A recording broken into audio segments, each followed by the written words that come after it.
Et c'est reparti pour un podcast Fréquence Grue. Comment est-ce que vous allez? J'espère que vous allez bien. Alors aujourd'hui on va parler d'un sujet extrêmement important. Eh ben oui, on va parler d'addiction à nos smartphones et on va chercher des solutions.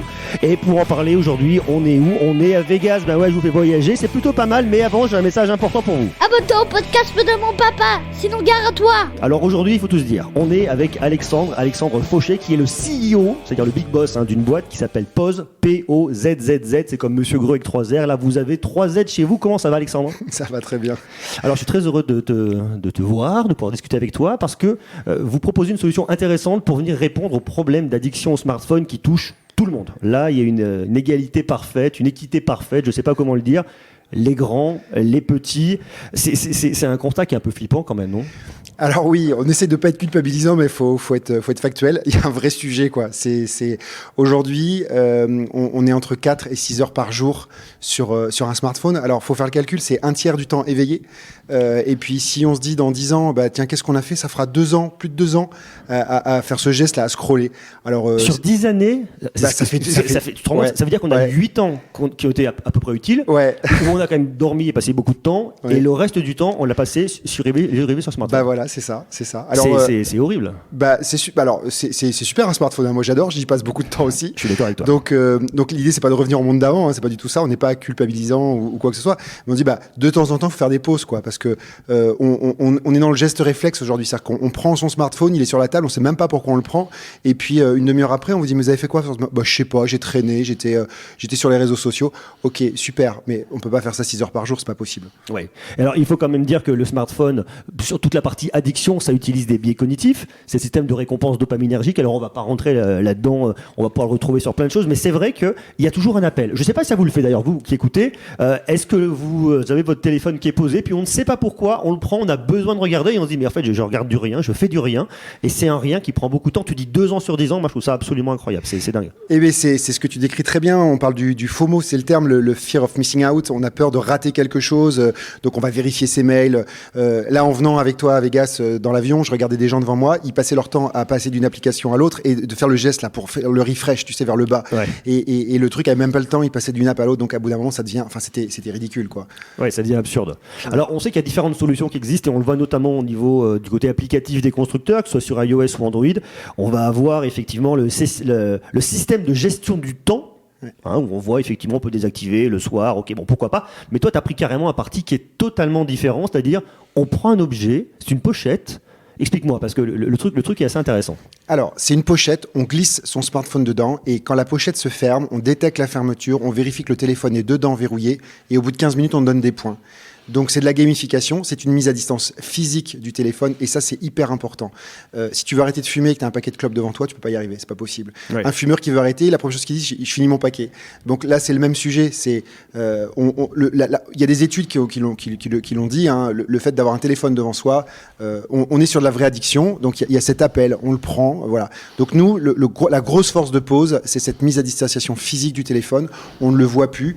Quand le téléphone est dedans, il est dedans. Et on sait qu'au moment où on a ce geste réflexe de vouloir saisir le téléphone, si on ouvre la pochette, on perd ses points et on ne va pas aussi loin qu'on voudrait dans la gamification. Alors comment ça se passe au niveau technologique, au niveau de la fermeture éclair? Parce que en fait, quand on touche la fermeture, il ne se passe pas grand-chose, mais c'est à la fin de la fermeture qu'il existe un système qui lui va faire un lien avec ton smartphone et qui lui permet de tout savoir. Comment ça marche? Alors il y a deux technologies derrière Poz. La première, c'est une technologie de textile intelligent qu'on a développée après 3 ans de R&D, qui était le début de notre boîte.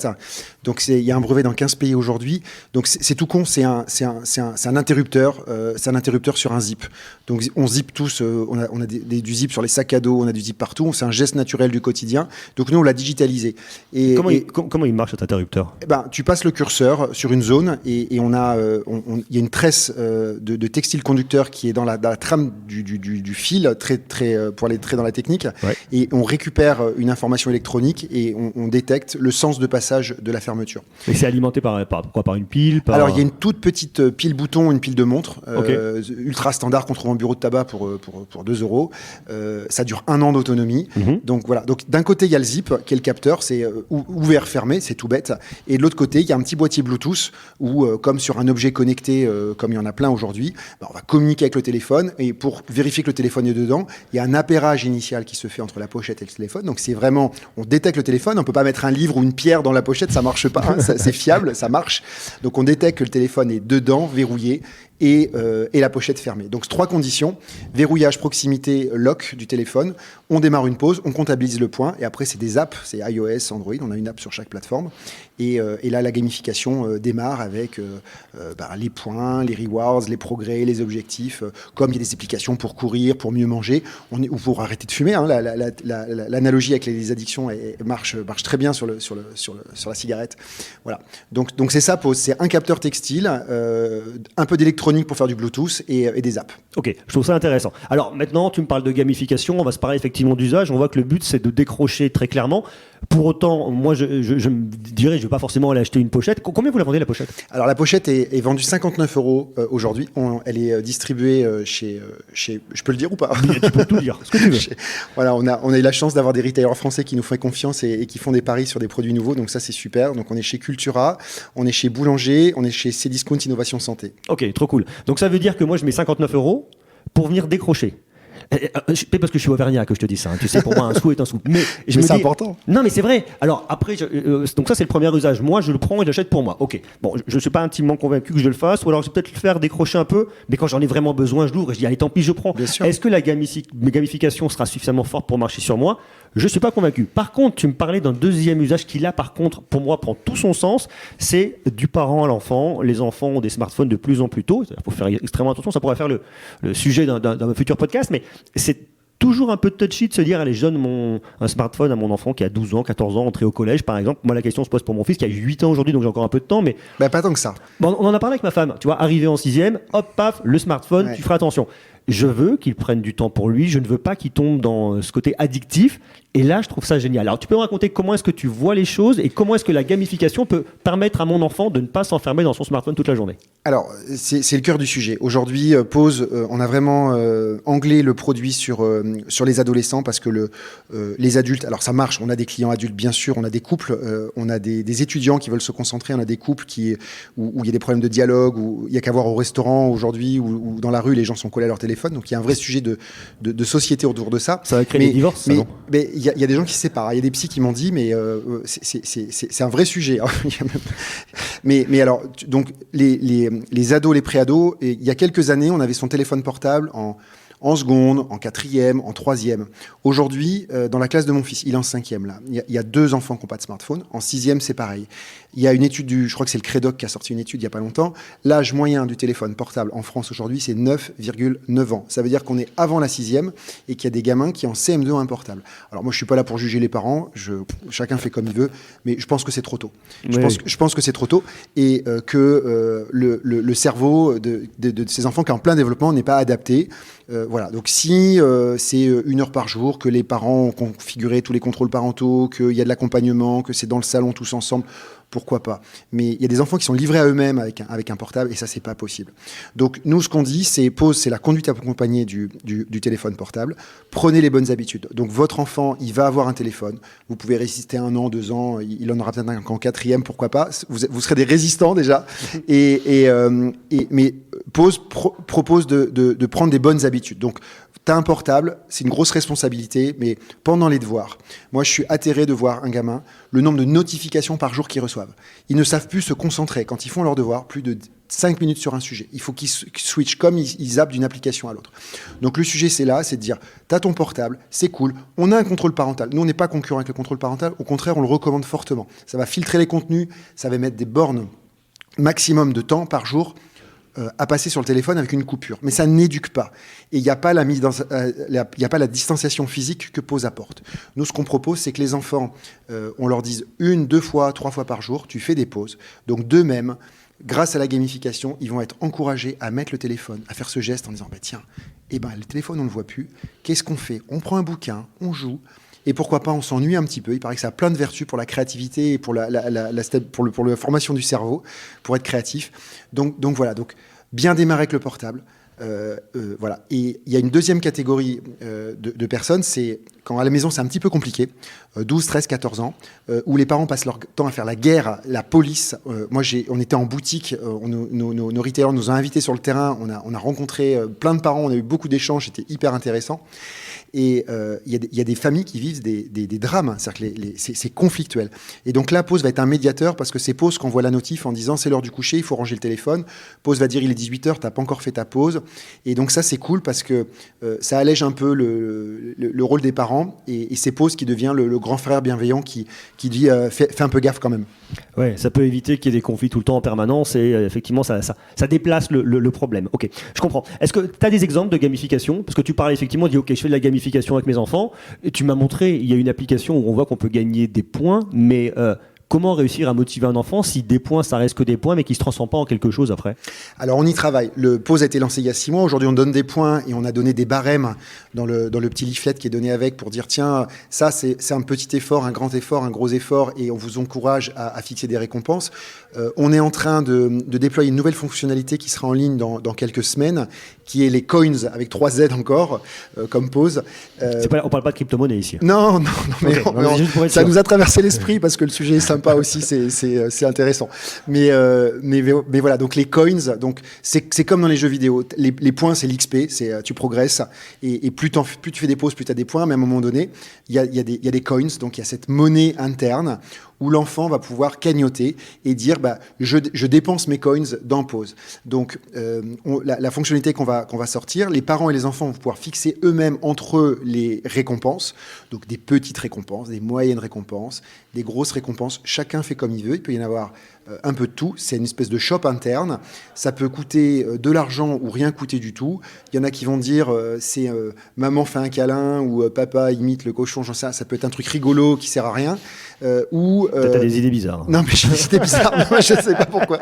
C'est le décalage horaire, je sais pas. C'est ça. Mais non, mais ça peut être des trucs rigolos et qui coûtent pas cher. Après, il y en a qui vont acheter une paire d'AirPods à la fin de l'année.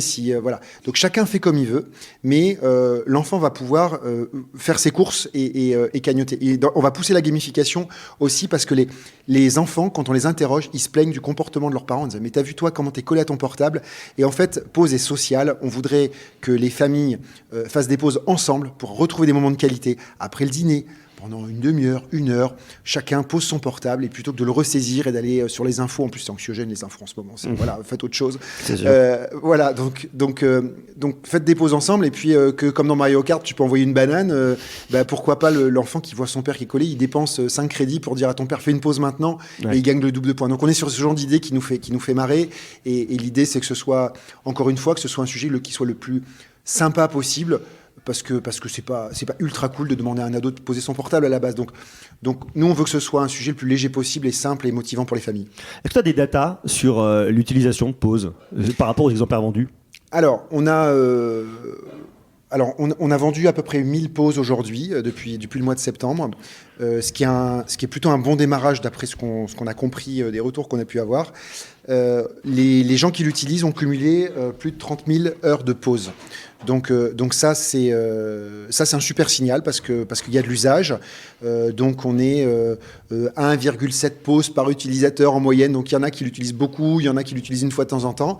Nous on regarde ça comme le lait sur le feu parce que on veut pas faire un gadget, on veut faire un produit qui est utile aux gens, qui s'ancre dans le quotidien. Parce que d'abord moi je me sens concerné par ce que Pause propose. On a la chance de vendre un produit qui a un impact sociétal et qui nous parle.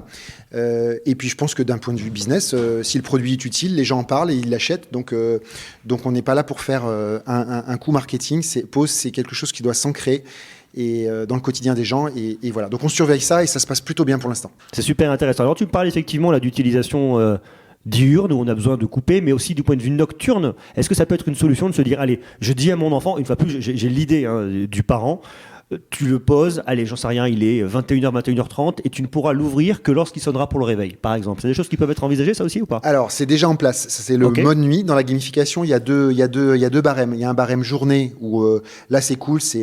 Tu fais des pauses, tu gagnes des points. C'est que dans le positif.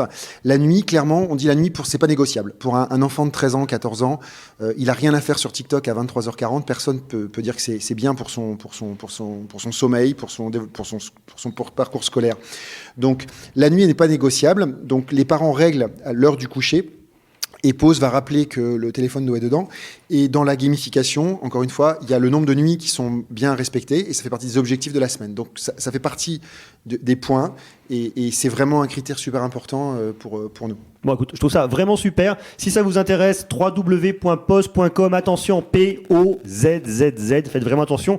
On a ici, hop là, on a un petit micro qui déconne, qui fait du bruit. On a ici 3 Z. Merci beaucoup, Alexandre. Je trouve ça intéressant. Vous êtes de Bordeaux. Oui, on est de Bordeaux. Ouais, jolie ville. Bah, merci. Enfin, faites une petite pause touristique à Bordeaux également.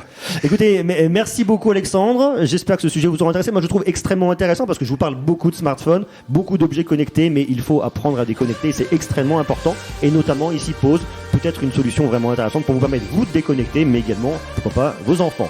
Merci Alexandre. Merci à toi. Avec grand plaisir. Merci. Merci à vous. À très bientôt. Prenez soin de vous. Je vous embrasse. Ciao.